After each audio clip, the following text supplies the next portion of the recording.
The Joe Rogan Experience. I saw this, the craziness, when we did the Tylenol findings, because the science is really clear that, and there are dozens. I read 76 studies over a weekend, and when we were looking at this, and the studies that support Tylenol safety are very weak and they have huge holes in them.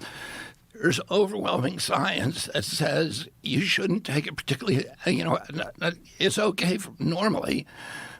You shouldn't take it during pregnancy, and particularly the last days of pregnancy or in the perinatal period, perinatal period, which is immediately after pregnancy. You don't want to take it because the association with Tylenol usage at that point and neurodevelopmental disease is very, very high and pretty clear. And so we issued a warning. We didn't ban Tylenol. We just sent a letter out to all doctors saying, be careful about. We didn't want to ban it during pregnancy because, as bad as it is, it's the best thing. It's better than taking ibuprofen or aspirin. Why is aspirin bad? Because of Reye syndrome. It has a clear association with Reye syndrome, and they all have problems. What is that word, Reye syndrome? Reye syndrome, R-E-Y-E-S. Yeah. What is that? It's, I'm not sure exactly what it does. Put that into our wonderful sponsor, Perplexity. And if you put aspirin use and Reye syndrome, you'll see the. So is this just with pregnant women or with people in general? For pregnancy or young children. Oh. Well, so baby aspirin?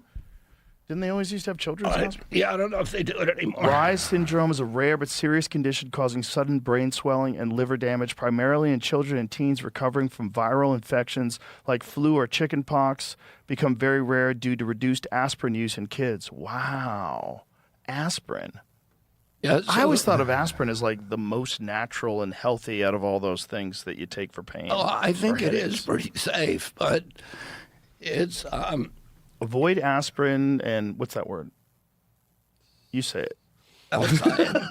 What is it? Salicylate containing Salicylate containing meds in children and teens with flu, chicken pox, or cold. Use acetaminophen or ibuprofen instead. Vaccinate against flu and chicken pox and screen newborns for metabolic risks. So acetaminophen is the issue in Tylenol, right? Yeah. Because I read this terrible story about a lady who died during COVID because she did not from COVID, from Tylenol. She just kept taking Tylenol. Well, Tylenol shuts down your liver if you take enough of it. That's what happened to her. What I was saying is, when we issued this warning, it was immediately condemned by the Democrats. Oh, here's Trump and Kennedy doing, weird science again. And then you had all of these videos, these viral videos on TikTok of pregnant women eating Tylenol. Yeah, to say fuck Trump. Yeah, it's crazy. I hope they didn't really do it. I hope they were pretending, because that's so dumb.